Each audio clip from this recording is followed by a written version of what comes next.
Hakikat manusia dapat didefinisikan sebagai ciri-ciri karakteristik yang secara prinsipal membedakan manusia dari makhluk lain.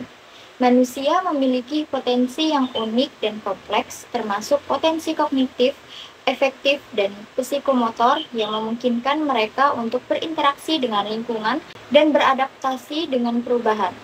Sedangkan pengembangan manusia dapat didefinisikan sebagai proses yang bertujuan untuk meningkatkan kemampuan, pengetahuan, dan keterampilan individu melalui berbagai cara, termasuk pendidikan, pelatihan, dan pengalaman.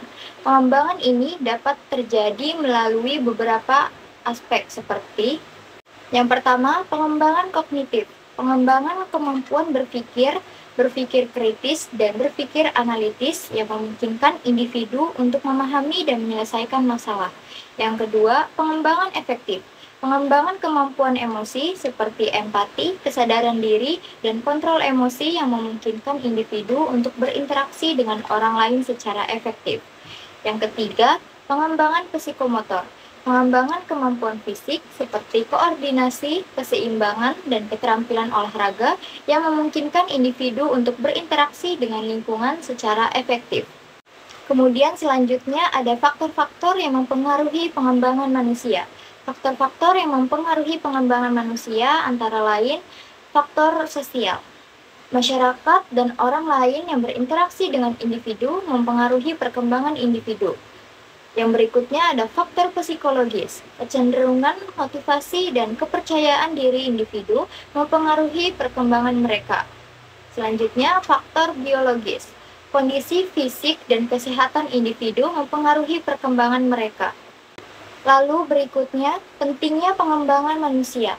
Pengembangan manusia sangat penting karena memungkinkan individu untuk meningkatkan kemampuan, pengetahuan, dan keterampilan mereka, serta untuk meningkatkan kualitas hidup dan kesejahteraan individu dan masyarakat. Pengembangan ini juga memungkinkan individu untuk berkontribusi pada masyarakat dan meningkatkan kesadaran diri serta kepedulian terhadap lingkungan. Selanjutnya, pandangan Islam tentang hakikat dan pengembangan manusia. Dalam pandangan Islam, hakikat manusia adalah fitrah yang berarti bahwa manusia dilahirkan dengan potensi untuk menjadi hamba Allah dan khalifah di bumi. Pengembangan manusia dalam Islam berfokus pada pengembangan potensi positif yang ada dalam diri manusia untuk mencapai fitrah tersebut. Islam juga menekankan pentingnya pendidikan dan pengembangan diri untuk meningkatkan kesadaran diri dan kepedulian terhadap lingkungan. Jadi, kesimpulannya adalah hakikat dan pengembangan manusia adalah topik yang kompleks dan luas yang melibatkan berbagai aspek, seperti psikologis, sosial, dan spiritual. Pengembangan manusia sangat penting untuk meningkatkan kemampuan, pengetahuan, dan keterampilan individu, serta untuk meningkatkan kualitas hidup dan kesejahteraan individu dan masyarakat. Dalam pandangan Islam, pengembangan manusia berfokus pada pengembangan potensi positif yang ada di dalam diri manusia untuk mencapai fitrah tersebut. Kemudian selanjutnya yaitu landasan pendidikan. Landasan pendidikan adalah pijakan dasar yang secara konseptual digunakan di dunia pendidikan. Tanpa landasan, suatu pendidikan akan berjalan tanpa tujuan yang pasti, menciptakan kesenjangan pendidikan melalui cengkeraman komersialisasi. Itulah mengapa suatu pendidikan harus dibangun di atas landasan yang jelas. Salah satu contoh landasan pendidikan yaitu dalam UUD 1945. Landasan pendidikan dapat dibagi menjadi beberapa jenis, termasuk landasan hukum, landasan filsafat, landasan sosiologis, landasan kultural, dan landasan psikologis. Landasan hukum berhubungan dengan hukum yang mengatur pendidikan di Indonesia, seperti Undang-Undang Dasar tahun 1945, Pasal 31, Undang-Undang Nomor 20 Tahun 2003 tentang Sistem Pendidikan Nasional, dan lain-lain. Landasan filsafat pendidikan berkaitan dengan makna atau hakikat pendidikan, yang berupaya menelaah masalah pokok dalam pendidikan. Landasan sosiologis pendidikan berhubungan dengan kehidupan atau kondisi sosial peserta didik dan pendidik. Landasan psikologis pendidikan berhubungan dengan aspek kejiwaan manusia, sangat penting dalam dunia pendidikan.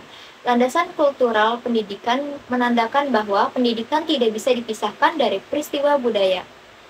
Landasan pendidikan juga memiliki fungsi sebagai tolak ukur kualitas suatu kebijakan atau program pendidikan, sebagai pedoman yang konkret dalam praktik pendidikan, sebagai pedoman dasar yang harus dipegang teguh oleh pendidik dan tenaga pendidikan, dan sebagai dasar dalam mencetus ide atau gagasan terkait konsep pendidikan.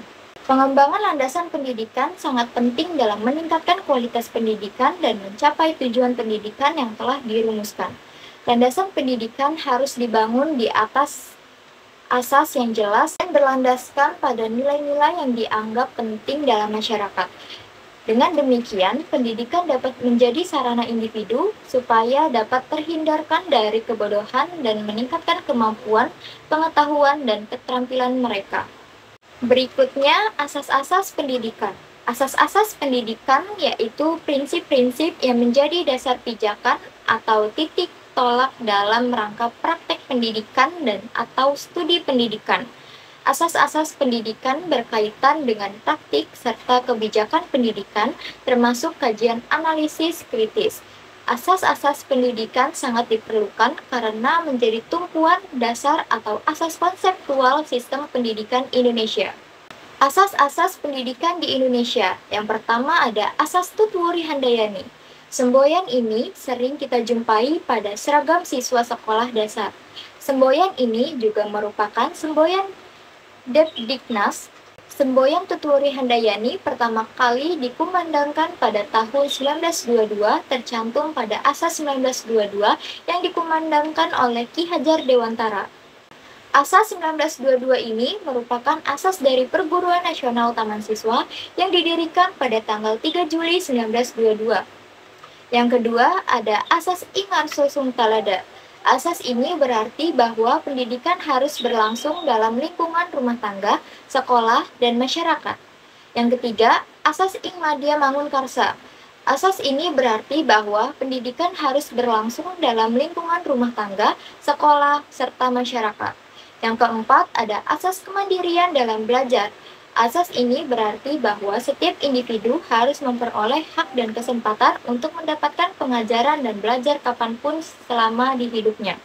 Yang kelima, pendidikan sepanjang hayat. Asas ini berarti bahwa pendidikan harus berlangsung dalam lingkungan rumah tangga, sekolah, serta masyarakat. Kemudian, yaitu ada fungsi asas-asas pendidikan. Yang pertama, sebagai tolak ukur kualitas suatu kebijakan atau program pendidikan. Asas-asas pendidikan digunakan sebagai pedoman yang konkret dalam praktik pendidikan. Yang kedua, sebagai pedoman yang konkret dalam praktik pendidikan. Asas-asas pendidikan digunakan sebagai pedoman dasar yang harus dipegang teguh oleh pendidik dan tenaga kependidikan. Yang ketiga, sebagai dasar dalam mencetuskan ide atau gagasan terkait konsep pendidikan. Asas-asas pendidikan digunakan sebagai dasar dalam mencetuskan ide atau gagasan terkait konsep pendidikan. Berikutnya ada pentingnya asas-asas pendidikan. Asas-asas pendidikan sangat penting dalam meningkatkan kualitas pendidikan dan mencapai tujuan pendidikan yang telah dirumuskan. Asas-asas pendidikan harus dibangun di atas asas yang jelas dan berlandaskan pada nilai-nilai yang dianggap penting dalam masyarakat. Dengan demikian, pendidikan dapat menjadi sarana individu supaya dapat terhindarkan dari kebodohan dan meningkatkan kemampuan, pengetahuan, dan keterampilan mereka. Perkiraan dan antisipasi terhadap masyarakat masa depan adalah suatu upaya yang dilakukan untuk mempersiapkan generasi masa depan dengan kemampuan yang diperlukan untuk menghadapi perubahan yang cepat dan kompleks. Kemudian ada pentingnya perkiraan dan antisipasi masyarakat masa depan. Perkiraan dan antisipasi masyarakat masa depan sangat penting karena memungkinkan masyarakat masa depan untuk mempersiapkan diri dengan kemampuan yang diperlukan untuk menghadapi perubahan yang cepat dan kompleks. Dengan demikian, masyarakat masa depan dapat memiliki kemampuan yang lebih baik dalam menghadapi perubahan dan menyesuaikan diri dengan situasi baru. Mereka akan memiliki kemampuan berpikir kritis, kreatif, dan adaptif, serta memiliki nilai-nilai yang lebih inklusif dan berorientasi pada masa depan. Selanjutnya yaitu lingkungan pendidikan. Berikut ini merupakan pengertian dari lingkungan pendidikan. Lingkungan pendidikan adalah suatu sistem yang kompleks di mana berbagai faktor lingkungan yang berpengaruh terhadap praktik pendidikan atau berbagai lingkungan tempat berlangsungnya proses pendidikan, yang merupakan bagian dari lingkungan sosial. Di dalam lingkungan pendidikan merupakan kunci utama penanaman karakter dan akhlak peserta didik dari yang kurang baik menjadi yang lebih baik.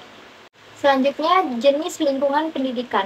Lingkungan pendidikan dapat dibagi menjadi beberapa jenis, termasuk lingkungan fisik.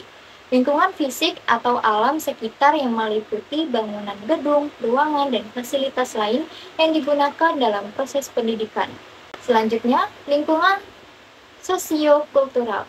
Lingkungan sosiokultural meliputi budaya, nilai-nilai, dan norma-norma yang berpengaruh terhadap proses pendidikan.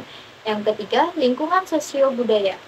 Lingkungan sosiobudaya meliputi interaksi antara individu dan masyarakat yang mempengaruhi proses pendidikan. Yang keempat, lingkungan teknologi dan informasi. Lingkungan teknologi dan informasi meliputi penggunaan teknologi dan informasi dalam proses pendidikan. Dalam sintesis, fungsi lingkungan pendidikan sangat penting dalam proses pendidikan karena mempengaruhi secara langsung dan tidak langsung proses belajar mengajar. Lingkungan pendidikan yang baik dapat meningkatkan kualitas pendidikan dan menghasilkan generasi yang berkarakter, berbudaya, dan bermoral. Kemudian ada pentingnya lingkungan pendidikan.